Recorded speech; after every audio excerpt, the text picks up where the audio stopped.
Hi, my name is Jimmy Nzioki, and I'm from Deliverance Church Ole Kasasi, and I'll be sharing with you today on the topic of bitterness. And our anchor scripture for the day will come from Hebrews chapter 12 and verse 15, and it says, "See to it that no one falls short of the grace of God, and that no bitter root grows up to cause trouble and defile many." That is from the NIV translation. And on this topic of bitterness, maybe I'll start with a working definition of bitterness. And one man once said this, or rather gave this definition, which I will be using it for our sharing today. He said that bitterness is unforgiveness fermented. Bitterness is unforgiveness fermented. And with that, we'll look at a couple of biblical characters who experienced bitterness. First, we'll start off with two minor ones, and then we'll move on to one character that I'd like us to delve deeper into and see how bitterness affected his life and sadly eventually led to him dying in his state of bitterness. And the first person that you might be familiar with is none other than the character Ruth herself. Not Ruth, but sorry, Ruth, but not Ruth, but Naomi. And we see this in the book of Ruth, chapter 1 and verse 13. And it says, "Will you wait until they grew up? Will you remain unmarried for them? No, my daughter. It is more bitter for me than for you, because the Lord's hand has turned against me." Ruth 1 verse 20 says, "Do not call me Naomi," she told them. "Call me Mara, because the Almighty has made my life very bitter." And then it will surprise you to find that when David was fleeing from Saul, he went and hid in a cave at Adullam, and his family went and visited him there. But it will surprise you to note that there were other men who actually came and followed David, and later they will become kind of his band or his soldiers. And these were men who are described as follows in the book of 1 Samuel, chapter 22 and verse 2. And it says, "And everyone who was in distress, and everyone who was in debt, and everyone who was bitter in soul gathered to him, and he became commander over them. And there were with him about 400 men." Let me repeat that. 1 Samuel 22 2. "And everyone was in distress, and everyone was in debt, and everyone who was bitter in soul gathered to him, and he became commander over them. And there were with him about 400 men." 400 men. Think about it. 400 men who have been affected by either death or bitterness or distress. And that's a serious issue that I will be addressing today. And the main character that I'd like us to look at is one man by the name of Ahithophel, or Ahithophel, as other people would like to pronounce his name. His story is one not so pronounced in scripture because we only have a few scattered verses about him. But then his story is still yet poignant about bitterness. And maybe we'll ask ourselves a series of 5 questions. And the first question is, who was Ahithophel? And we learn that in 2 Samuel 16:23 that Ahithophel was actually a trusted counselor of King David. And reading 2 Samuel 16:23 tells us that now in those days the advice of Ahithophel now in those days the advice Ahithophel gave was like that of one who inquires of God. That was how both David and Absalom regarded all of Ahithophel's advice.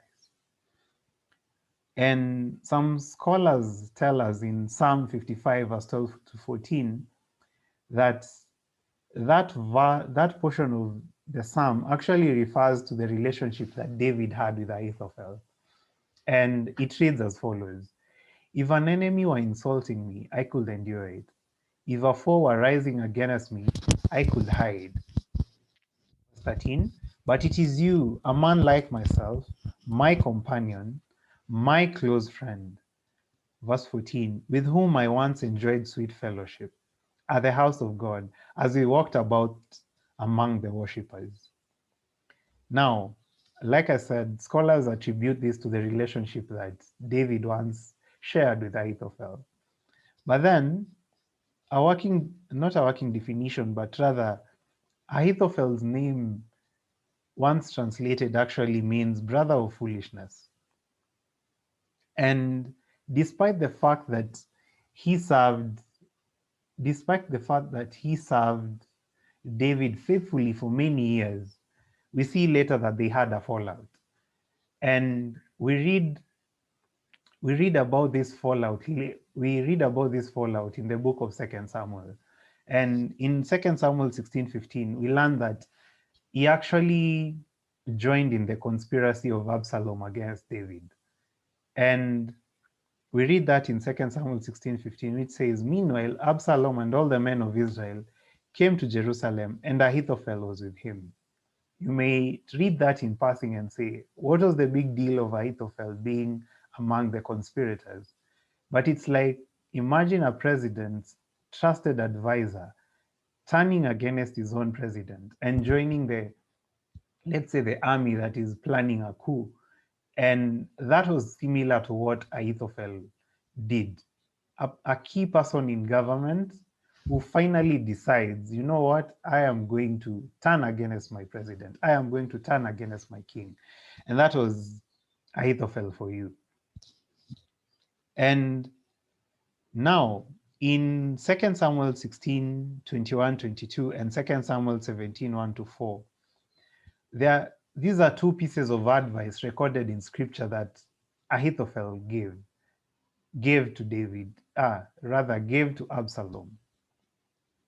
And you might wonder if indeed, like we read earlier, that his advice was considered as one who had inquired of God, what's the wisdom behind what he gave, the advice that he actually gave to Absalom? And I'll read them to you in 2 Samuel 16:22, 21 and 22. It says, Ahithophel answered, Sleep with your father's concubines, whom he left to take care of the palace. Then all Israel will hear that you have made yourself obnoxious to your father, and the hands of everyone with you will be more resolute. Verse 22. So they pitched a tent for Absalom on the roof, and he slept with his father's concubines in the sight of all Israel. And in 2 Samuel 17, verse 1, Ahithophel said to Absalom, I will choose 12,000 men and set out tonight in pursuit of David. I will attack him while he is weak and weary. I will strike him with terror, and then all the people with him will flee. I will strike down only the king, and all the people back to you, and bring all the people back to you. The death of the man you seek will mean the return of all. All the people will be unharmed. This plan seemed good to Absalom and to all the elders of Israel. Maybe some background here, maybe in case you're struggling to get the context of that passage that I've just shared with you. Now, there was a conspiracy to take over the throne by Absalom, who had won the hearts of the people over a period of years, a span of around 4 years. And Absalom, we learned that Absalom was actually a son who David felt was really close to his heart. And Absalom had taken vengeance on a man named Amnon, who had actually defiled his sister, Tamar. And because of killing Amnon, Absalom decided to flee from Jerusalem, and he stayed away from Jerusalem for quite a while. And actually, we learned that the king didn't want him in his presence for a long time. It took the convincing power of Joab, one of his commanders, to actually kind of settle this in a dispute that David had in his soul, whereby he needed Absalom, or his heart longed after Absalom, but still he kind of felt he didn't want him in his presence. So later on, we learned that he accepted him, took him back, but then Absalom became a conspirator and decided to take the throne of his father. And back to our question, to the second question that we'll ask ourselves. We've learned who Ahithophel was. The second question is, what caused Ahithophel to suddenly turn traitor on his best friend, like we saw in the book of Psalm 55, verse 12 to 14. And here we see that bitterness, actually, there are many reasons as to why people can become bitter in life. And this can range from an abuse, it can also range from a mistreatment, or unrequited love. Unrequited love is whereby a person loves someone else, but that love is not reciprocated. And from 2 Samuel 11, verse 3, and 2 Samuel 23, verse 34, we discover something very significant about Ahithophel and his relationship to a character in the Bible that we all know. And maybe I can read this, and then you'll get to see why. In 2 Samuel 11:3, it reads, "And David sent someone to find out about her. The man said, 'She is Bathsheba, the daughter of Eliam, and the wife of Uriah the Hittite.'" Maybe we can ask ourselves, who was Eliam? We certainly do know Bathsheba, we certainly do know Uriah, and we certainly do know what occurred between them. And here it might interest us that Ahithophel was actually an old person. From what I'm about to read to you, or what I'm about to read to you is actually a genealogy, which tells us who this Eliam was and his relationship with Ahithophel. And it reads in 2 Samuel 23:34, it says, "Eliphelet, son of Ahasbai, the Maakathite, Eliam, son of Ahithophel, the Gilonite." Maybe if I break it down to you, this is what you'll understand. Ahithophel was Bathsheba's grandfather. Yes, you actually had me right. Ahithophel was Bathsheba's grandfather. And you can imagine the pain it cost Ahithophel when David committed adultery with Ahithophel's granddaughter, and furthermore killed his, I don't know whether this is a term in the dictionary, his grandson-in-law, but it was devastating for him personally. If anything, we learn that this caused the bitterness of Ahithophel. And it will surprise you to know that this conspiracy of Absalom, it actually happened like around 10 years from the time Ahithophel decided, you know what, I am not going to serve David anymore. And furthermore, Ahithophel went back to his hometown in Gilo at the time that he learned of all that David had done. And this is a period of 10 good years, a whole whooping decade. And a man by the name J. Adams says that when sometimes there are two responses that, or two responses that we can come out with when someone wrongs us. And this is either we blow up or we clam up. And he goes on to say that when people clam up, instead of dealing with their anger, the sad reality is that they eventually will blow up later. So you either blow up or clam up. None of them seems better at the moment, but clamming up is kind of the kind of thing that most people will tend to do, especially people who are introverted as opposed to people who are extroverted. And this is what he did. That Ahithophel made a very huge error in deciding not to forgive King David. He actually decided, you know what, I'm not going to serve David anymore, and I'm going back to my hometown. And that's exactly what he did. And there's this famous, funny, and witty author by the name of Mark Twain.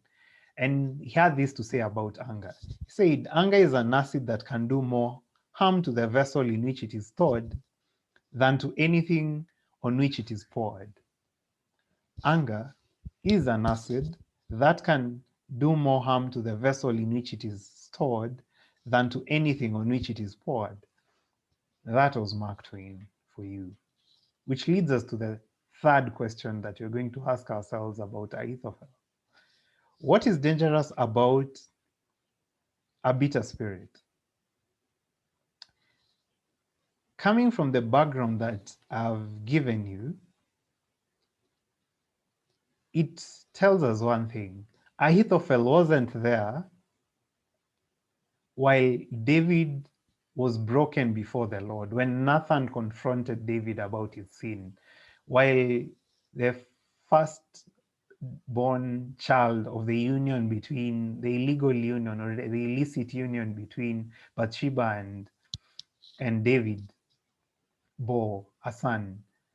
He wasn't there when David was broken before the Lord, when God meted out punishment on this king, this great king of Israel, David. He wasn't there. And you can imagine how much had changed in the kingdom in a span of 10 years. And we learned something interesting about Ahithophel. While we do read in 2 Samuel 17, verse 2, we see that when this conspiracy of Absalom came about, he was a willing vessel to be used in this campaign against David. Why? Because he had harbored bitterness for 10 good years. And he saw this as the prime opportunity to get back at David for what he did to Bathsheba, his granddaughter. And we read in 2 Samuel 17, verse 2, it says, I will attack him while he is weak and weary. I will strike him with terror, and then all the people with him will flee.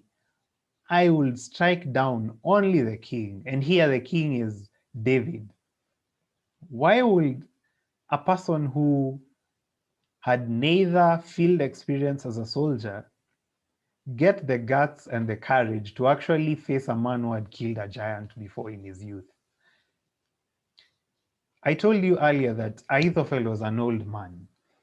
And even if he was an old man, meaning he wasn't really fit for battle, especially to go to someone who had fought a giant and killed him, battled and killed thousands of Philistines, not even thousands, but tens of thousands of Philistines on his own and together with his army.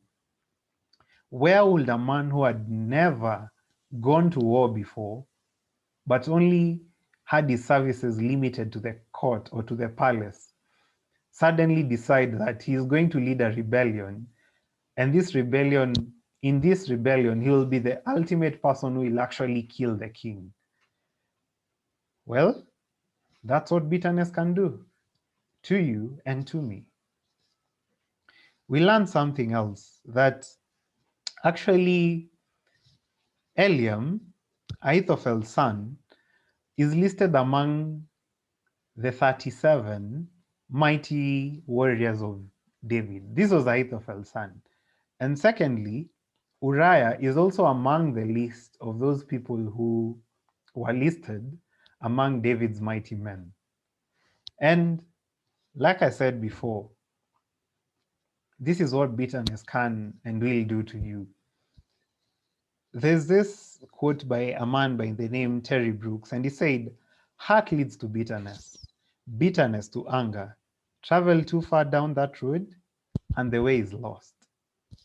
Heart leads to bitterness, bitterness to anger. Travel too far that road, and the way is lost.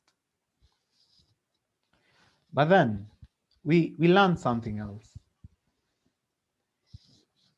Even though Ahithophel's counsel was not heeded and he was not able to kill David, the rebellion he helped nurture along with Absalom resulted in the death of not one, not two, not 10, not 100, not 1,000, not 2,000, but 20,000 men died in this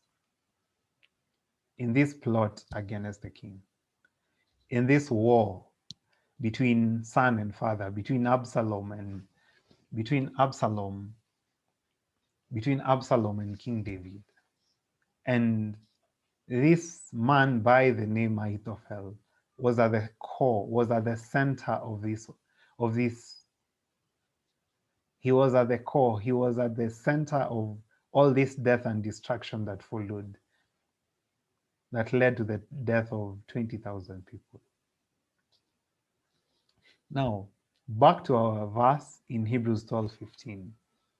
It talks about a bitter root. I'll read it again in the ESV translation, and it says, "See to it that no one fails to obtain the grace of God, that no root of bitterness spring up and cause trouble, and by it many become defiled." I'll say this about a root. By the virtue that it lies underground, it means it can remain unseen. A bitter root eventually gives rise to a tree that will have a poisonous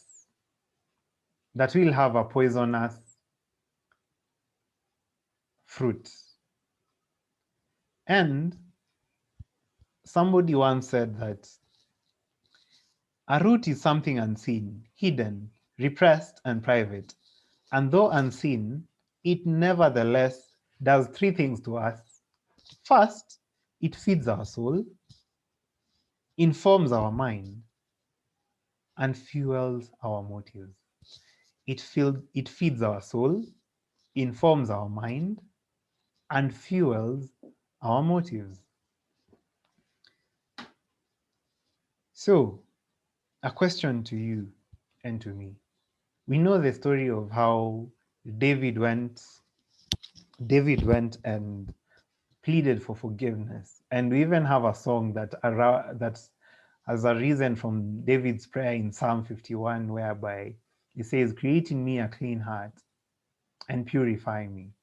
There's also another popular line that we borrow from that psalm, whereby it says that, "Cast me not away from your presence." And there's also another portion that says, "Renew a right spirit within me." But as much as David had been forgiven by God, we see that Ahithophel could not let it go. And now this leads me to my fourth question, or rather to our fourth question, which is, why did Ahithophel end his life?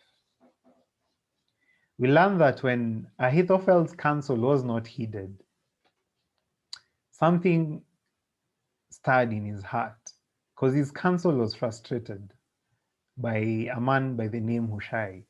And later on, we see that Ahithophel decided to go and hang himself. Well, that's such a hard and sad ending for a man like Ahithophel. And we see that it was indeed a sad ending for this once great man whose advice was considered like inquiring from God directly. And we learn also something, that even though God forgave David, Ahithophel could not forgive him. The consequences for David were dire, but the end of Ahithophel was worse.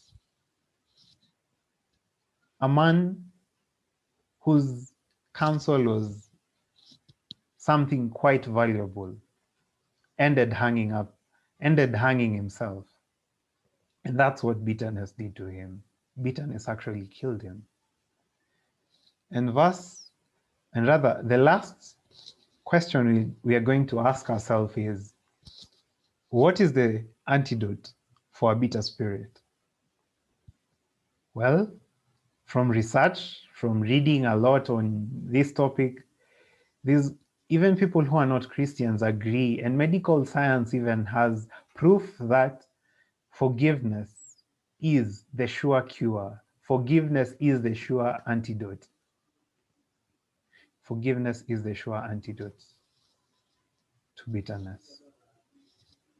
And we understand something also, that the cross of Jesus Christ is a symbol of God's love that can root out all bitterness in our lives.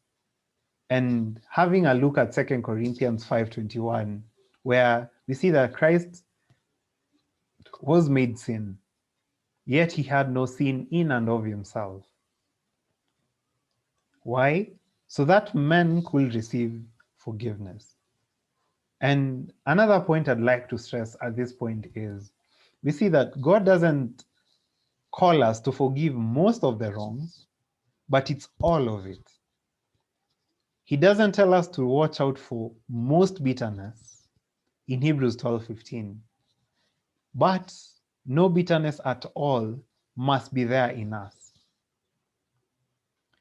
And I can tell you this, the only antidote to the poison of bitterness is to remember the greatness of our forgiveness through Christ. Forgiveness is the giving, and so the receiving of life, as one George MacDonald once said. And in light of this, I'd like to share a poem with you that I wrote regarding bitterness. It's a short piece that says this: I gazed upon a tree with branches like a T.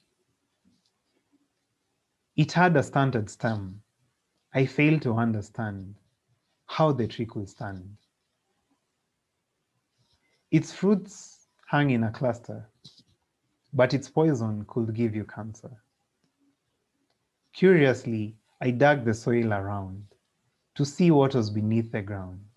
Alas, I saw its root and knew it was a bitter root. My friends, it's at this point whereby I'd say bitterness, the root of bitterness, by the fact that it's referred to as a root, there's a whole exposition to the root of bitterness as we can trace it back in Deuteronomy, of how that phrase landed in Hebrews. But I won't go into all that right now.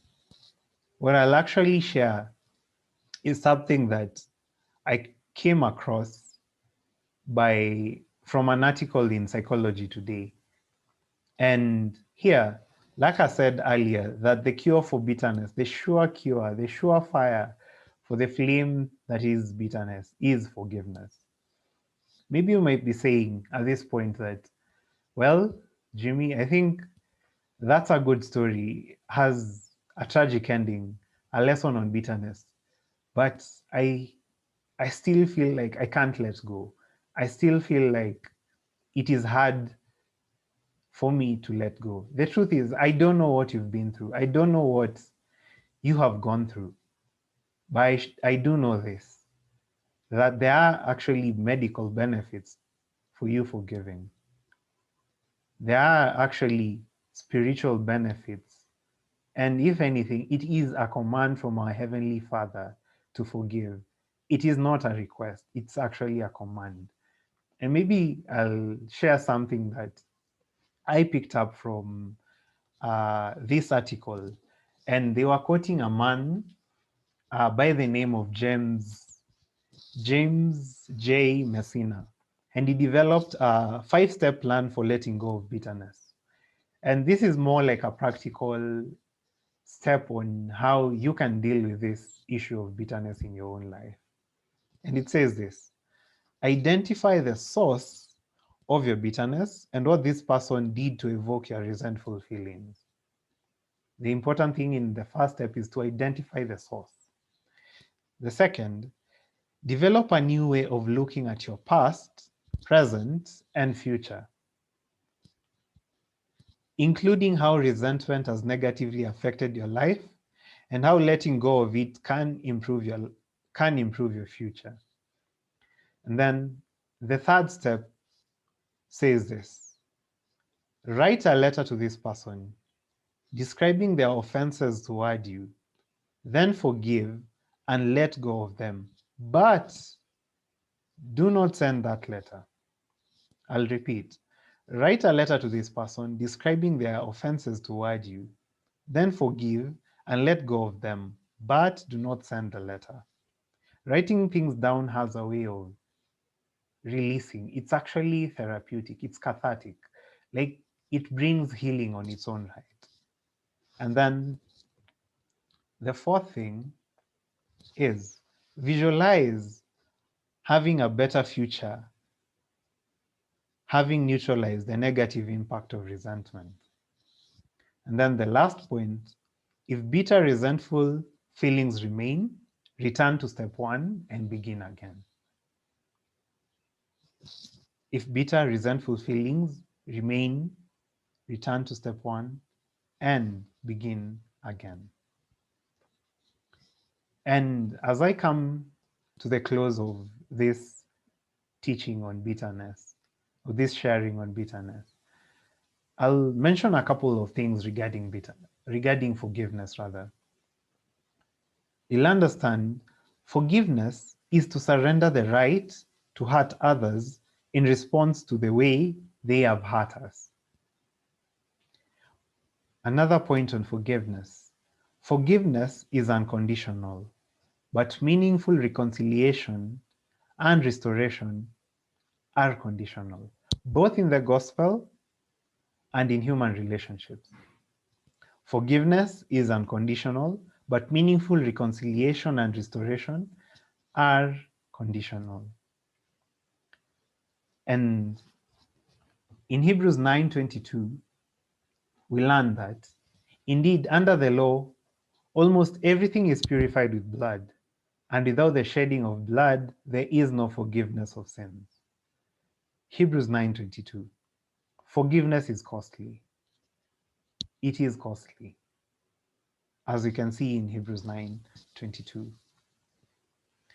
And I'll say this, Christian forgiveness is vertical before it is horizontal. We've received such great forgiveness from our Father. How much more should we forgive? And Christ mentioned or gave us multiple pieces of advice on forgiveness, even giving us a parable to that effect. And there's this aspect that you'll have to understand. We cannot hold on to bitterness and still hold on to God. You have to choose one. You cannot hold on to bitterness and God at the same time. You have to let go of one. And woe unto you if you let go of the hand of God in your life. And as I end, I'll end with this quote. Bitterness can be a prison of our own making, with the jailer being ourselves, with the keys of forgiveness held firmly in our hands. Bitterness can be a prison of our own making, with the jailer being ourselves, with the keys of forgiveness held firmly in our hands.